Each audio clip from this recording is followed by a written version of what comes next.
Hi, this is Cliff Harvey from Holistic Performance Nutrition. I've had a few members ask about how to use the calorie calculators, and so I'm going to do a quick video tutorial on how to use those and get the most out of them. So of course first we need to go to the site holisticperformancenutrition.com, and we can find the members section under the More tab in the header. So if we just go to members, and I'm already logged in because I was here earlier, so we just want to enter the member area, and from here there's a number of different options. We can see updates and exclusive members forum and our tabs down the side to get to the specific tools for professionals and practitioners. So let's go to the calculators, and here we see a number of different calculators.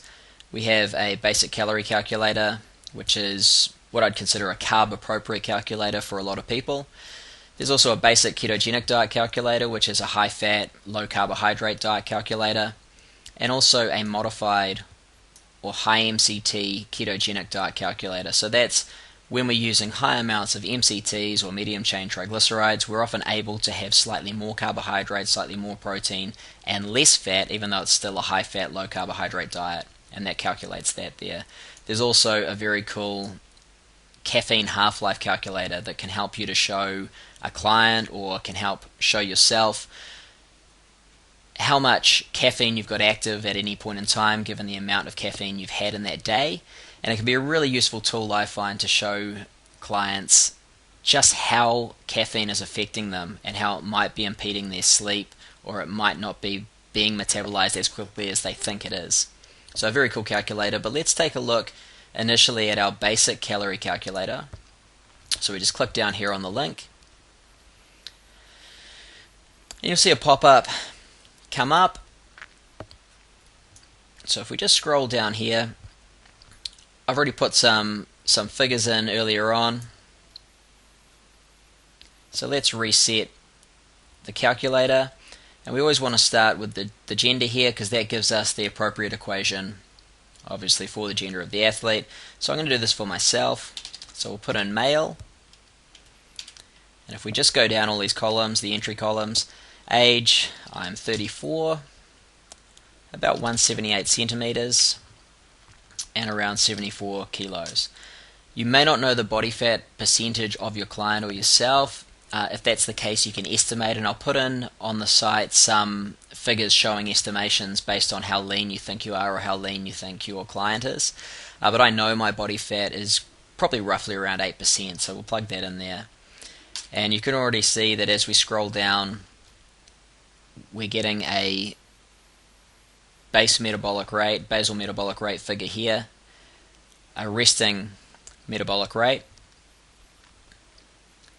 and we're beginning to see some calories being worked out for various goals, whether it's body fat loss, lean body mass, or mass gain.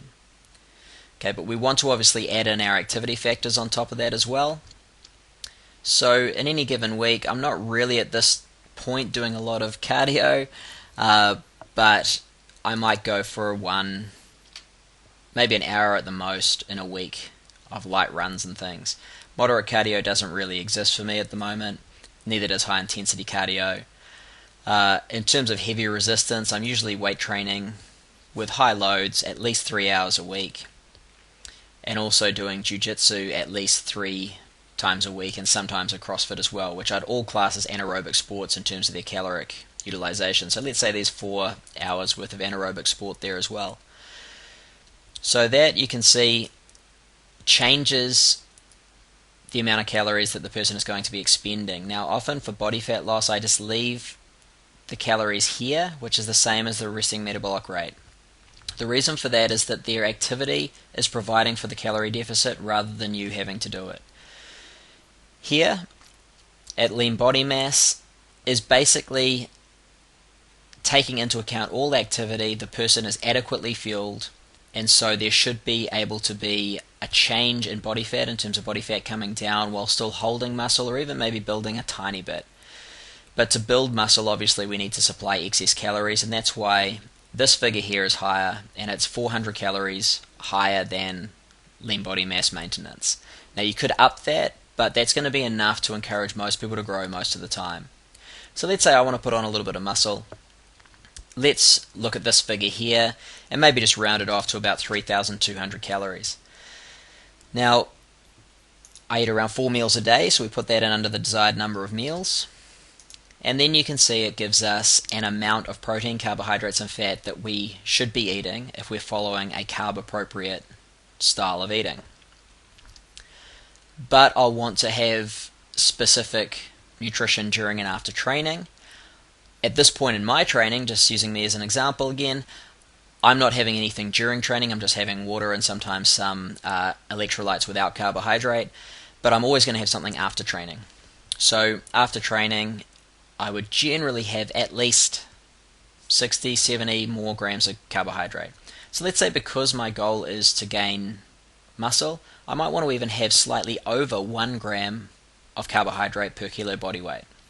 So let's say I have 80 odd, and then I might want to have half of that amount in protein, or half a gram per kilo body weight. So around 40 there. Sorry, I put that in wrong. 80 in the carbohydrate, 40 in the protein, and I'm doing about 8 training sessions a week. I'd have a post-workout drink after all of those. So then you can see, based on those amounts of meals after training and what's included within them, it gives us a figure over 4 meals in a day of around 40 grams of protein per meal, just under 70 grams of carbohydrate per meal, and around 25 grams of fat per meal. So that would be an easy way to calculate a carb-appropriate nutrition plan, meal plan for an athlete. You would then just take those figures and work out the foods that would supply that. So it makes your job much more easy than doing the equations longhand on paper. I hope that helps. I'll be putting up more video tutorials. Remember to go to www.holisticperformancenutrition.com, sign up for the members section, and get access to these calculators and other tools and downloads in the members section.